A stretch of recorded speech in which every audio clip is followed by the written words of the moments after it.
if you are chasing aesthetics, focusing on your shoulders is probably the single most important thing you can do in terms of your training. Hey everybody, I thought I would chat with you guys and gals a little bit about this. And this is something that gets overlooked. And it's something I've known really for a long time, even though I've done strength coach, powerlifting. I've coached a lot of people with these goals. And one of the things that I can say very clearly is that all of my clients who ever came to me chasing aesthetics, which I am now in the process of doing after pretty much decades of only strength training, we've always focused on their shoulders. Okay. Now, does that mean obviously we ignore everything else? No, of course not. You still need pecs, you still need lats, you still need quads, you need all these things. Right? We need to be very clear on that. The rest of it's mostly just going to be diet and conditioning though.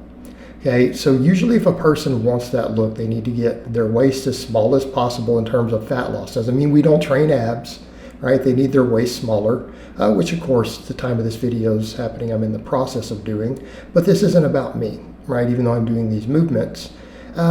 This is about you. This is about the people listening. And one of the things that does get overlooked is that complete shoulder development adds more to your overall aesthetics than anything else, because what you're usually looking at is shoulder width to waist, right? That's usually what you're thinking of with that look. Even with the V-taper, a lot of it still involves what's going on with the shoulders, even though that V-taper part's lats and waistline. So what I would say to most guys, follow, basic programming, make sure every muscle gets worked, but you need to really emphasize the shoulders, and you have to diet down really lean. Obviously leaner than I am here, right? So by shoulder development, meaning you can't neglect any part of it. So even my guys who do very basic strength training to get a certain look and just athletic and want that look, we come in and do a lot of shoulder work. And examples of what you see me doing here, I'm doing isolation work for all three heads of the delt throughout this video.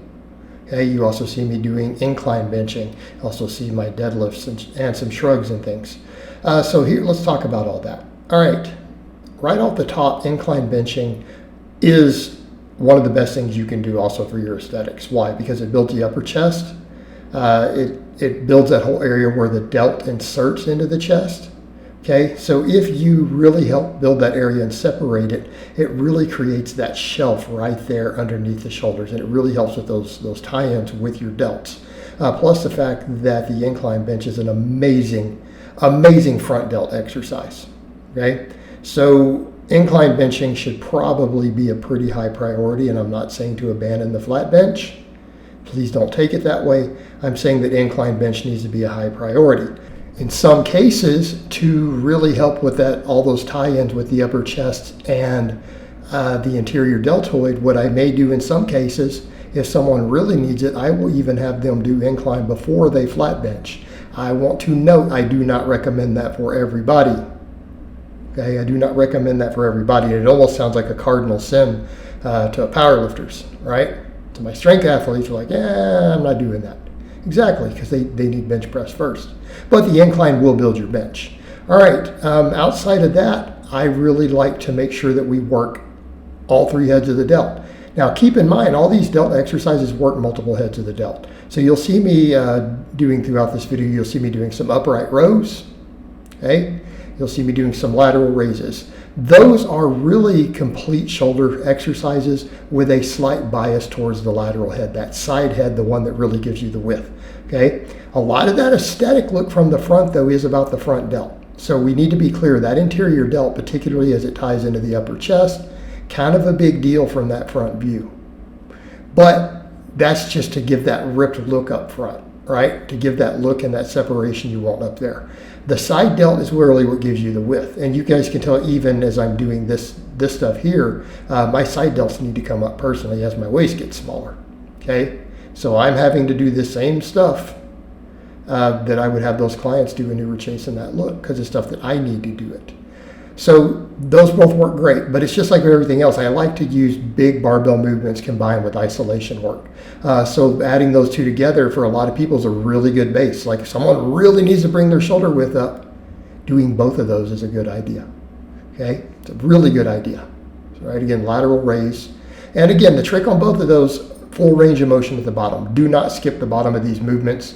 Do your best to keep them relatively strict.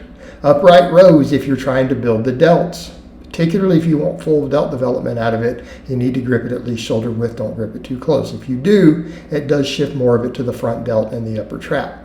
And they're already getting work with all of this. All right, you'll also see me doing in here front raises. Now, in a lot of ways, that might seem redundant with the incline bench, but it does work stuff a little bit different. And front raises also do help work that side head again, okay?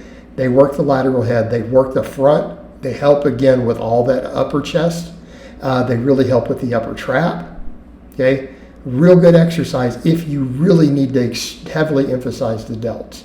Now, would I have everyone do this exercise? No, just people who really are chasing maximum delt development because they want a look, right? Because they want that look. You'll also see me doing rear delt work in here, right? In this case, I'm doing these on an incline bench because I struggle to be strict on these movements. I tend to cheat a lot on bent over stuff for my rear delts.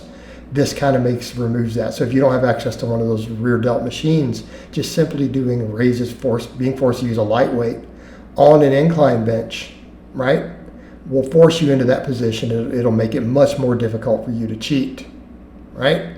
Then we also have to think about traps. All right. I want to be clear though, every one of those exercises work the traps. All 4 of those delt exercises did work the upper traps.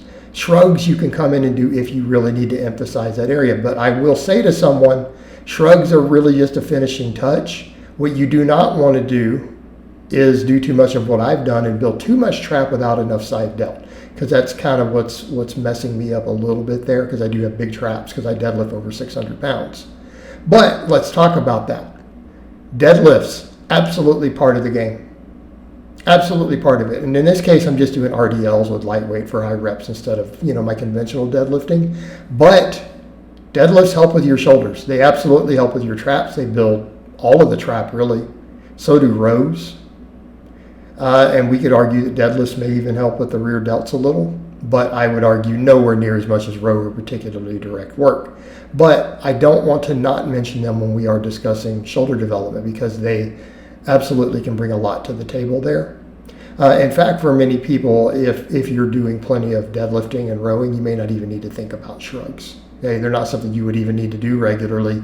I would say for many people then, if you're doing those movements already, you cannot worry about shrugs. You're going to have big traps. So just come in and work on the delts more, right? Put that extra volume into working some different angles for those delts. So in that case, if you're skipping shrugs, you could easily do 4 different delt exercises every week, right? So you could use that training time and recovery towards more shoulder, because remember, the wider your shoulders are, the better your overall aesthetics and shape is going to be. You can never, ever have delts that are too wide. All right, guys, but that's really all I have to say on that today. I hope it's been informative, and I'll talk to you guys and gals next time.